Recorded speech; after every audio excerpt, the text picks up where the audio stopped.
Yesterday, Bitcoin prices spiked 5% to $72,000 per coin, and oil prices dropped over 10%.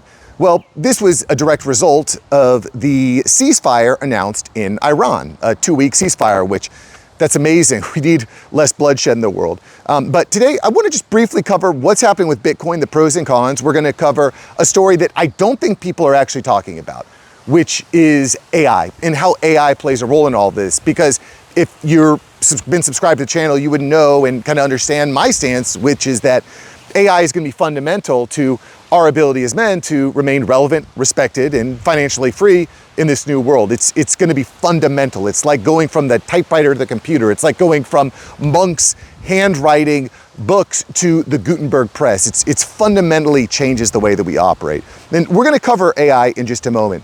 First, I just want to briefly cover what is going on in Iran. So essentially, the Straits of Hormuz produce a ton of oil. A lot of petroleum goes through the Straits of Hormuz, and the Iranian government has basically been not making it safe to ship through that port, which caused a lot of issues and increased energy costs tremendously. You probably see this at the pump.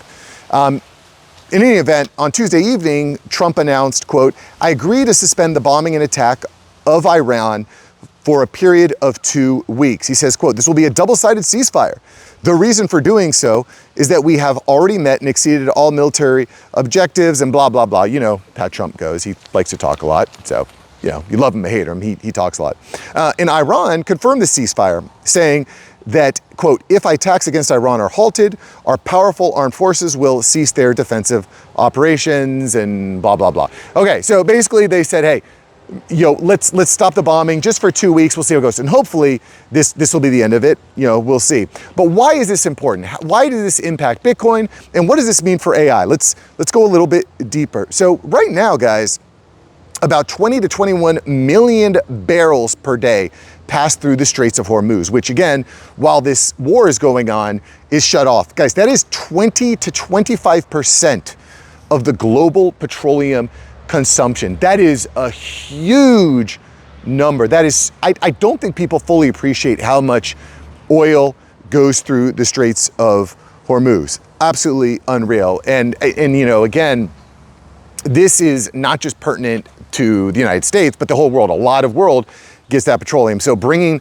the cost of gas down is good for every human being on Earth. Like, energy is what makes the world go around, right? So when we look at Bitcoin specifically, and I've been in Bitcoin for well over 5 years now, and I've got a decent stake there. I wish I would have gotten in 2011, but you get in while you can. In any event, Bitcoin has been extremely volatile, let's just say, extremely volatile asset. And when it first came out, I thought of it more as gold and like a store of value. It is not that, guys. It acts more like a liquidity sensitive, high growth tech stock, right? It's just pretty topsy-turvy. And again, with the geopolitical situation between the US and Iran starting to cool and the oil prices dropping, it creates an improved outlook for liquidity. So shorts got squeezed and people started going into Bitcoin. Now, also worth noting, despite Bitcoin having a rally yesterday, it's dropped a little bit since yesterday. Bitcoin is still down 45% from its all-time high. 45%. So, gosh, if you got in when it was really hot, that's not good. I think as Warren Buffett likes to say, when people are greedy, I'm fearful. When people are fearful, I'm greedy. So, take that as you will. And again, I think a lot of the concepts of what we're seeing with Bitcoin and its rise really create a strong analogy to artificial intelligence, which again is essentially what this channel is about. So if you want to keep up with your own personal AI development, if you want to remain relevant, respected, and financially free, this is the channel for that, all right? 6 days a week, I'm bringing you a fresh video.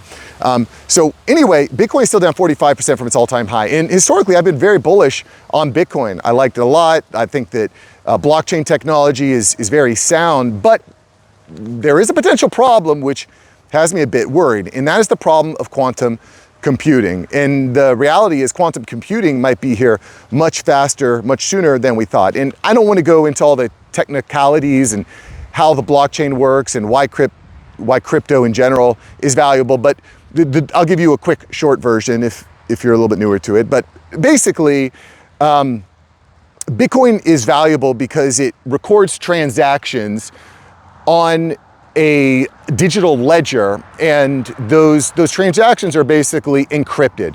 And the cost and the effort required to solve these complicated encryption it's tough. It's very difficult, which is why Bitcoin is expensive. The problem, though, is that quantum computing works on another level, and presumably it will be able to solve these encryption codes extremely quickly.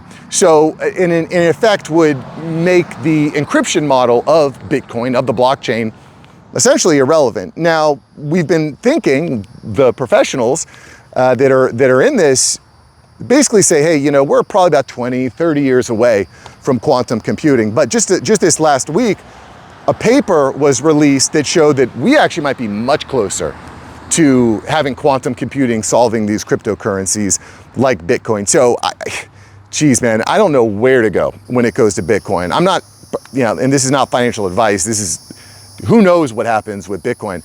I'm personally not as bullish as I have been in the past, but I'm not selling what I have now. So I'm just gonna kind of wait and see. And that's the type of investor I am personally. I just like invest, put it away, you know, max out my S&P 500, my IRAs, just max out all the very conservative type of investments. But anyway, all that's speculative. What I really want to kind of talk about here is the AI implications and what people I don't think are talking about right now, which to me is even more important because, you know, like the idea of Bitcoin is a little bit closer to gambling than I'd like to be. And gambling is kind of a scourge, it's a vice.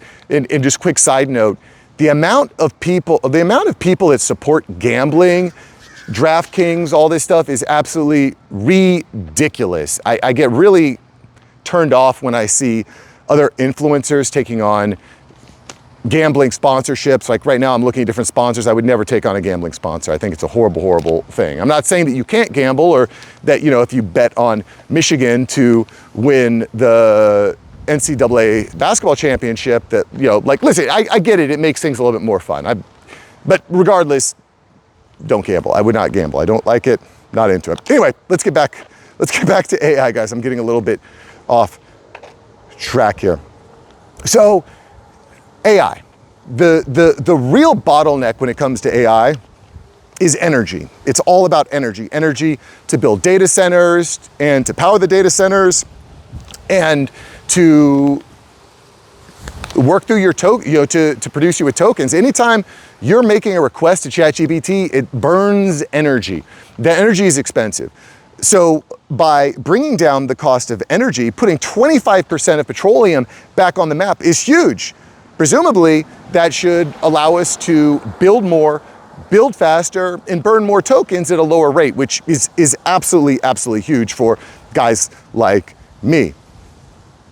And why? Well, because petroleum, guys, drives 90% of global transportation and provides roughly 1/3 of total world energy. Basically, that is the biggest bottleneck, is energy when it comes to AI. So when you think about, oh, it's gonna cost me this much to put gas in my tank, I'm thinking like, well, is this gonna increase the cost of me building out software and automating tasks and so on and so forth? It indirectly drops the cost of AI building, maybe even directly, depending on how you look at it. And quite frankly, guys, I think right now is the best time for AI construction because most people have no idea what's possible. And I've been talking a lot about this recently, using AI agents to perform tasks, to serve as employees. This is the year, guys, where we stop looking at AI as a tool and we start looking at AI as an employee. And I know for me, I basically am on this mission to keep Claude Cowork working at all times. I went from a $20 a month plan to a $100 a month plan to a $200 a month plan now because I just want this thing cranking all the time. It is, I just can't really wrap my head around how powerful it is. And again, the more, you know, the cheaper energy is, the more AI I get for my dollar. And that's a good thing. But there are a couple things that are working here that, again, I don't think people are really talking about. So three main factors here. One, the compute will get better. So processing tokens, it's going to get better, chips get better. This is known. It is known that technology and compute get better, it gets faster, becomes more efficient. For example, if you have a smartphone, look at what smartphones looked like in the 90s. Not nearly as efficient. The flip side is that energy prices are likely to increase over time. I just think that's going to happen. You may agree, you may disagree. Energy costs likely to increase. Thankfully, we've got a little bit of reprieve with this 2-week hiatus from the war. But the other thing that is going to happen is demand is going to increase. As more and more people start using more and more AI, the demand increases. And on top of that, as enterprises become more and more reliant on AI in their workflows, well, that gives these AI companies a lot more power to raise costs. If you've moved your entire company into Claude, for example, Claude can crank up the price 40%. And what are you gonna do? You're gonna shut down business operations because Claude increased their price? No, you're gonna eat it. You're gonna eat it. And so we've got a lot of different things working here in the AI world. And regardless, I still think now is gonna be the best time, because the longer you wait to start building with AI, the more expensive, the more difficult it's going to be. Plus, more and more people are going to catch on to what's possible, and the expectations are going to change. If you have a client now that expects you to send over a proposal in 48 hours, in a few months, they might expect a totally different experience. Comprehensive, graphs, charts, interactive, all within 2 hours, or maybe 20 minutes. The speed at which things move, the goalpost has changed. The goalpost has moved, guys. The ability, I mentioned this in a video yesterday, the ability to delight people is going to become table stakes. You're going to be required to delight people with what you're able to produce. And I just want to kind of re-highlight this point that companies have moved from a free model to $20 a month, to $100 a month, to $200 a month. I don't think we're that far off from a $2,000 a month version. You really want our premium AI LLM and you want X amount of tokens, it's $2,000 a month for that. And frankly, I think for a lot of people like me, probably be willing to pay for it if the experience is that much better. So at any event, a lot's happening here, guys, and I want to hear your thoughts. Are you still bullish on Bitcoin? What do you think? Is that, is it a dead currency? Is it going to spike? I'd like to hear your thoughts. Do you think that the cost of AI compute will increase, or do you think it's going to decrease, or do you think AI is a scam? Let me know your thoughts below. I've let you know my thoughts. Here's where you get to chime into the conversation. I love reading your comments. If it's a great comment, I'll pin it. But at the end of the day, guys, I feel very concerned for the amount of my colleagues and my friends and people who are just like, yeah, I use ChatGPT for search. But I don't think you fully comprehend what's possible now.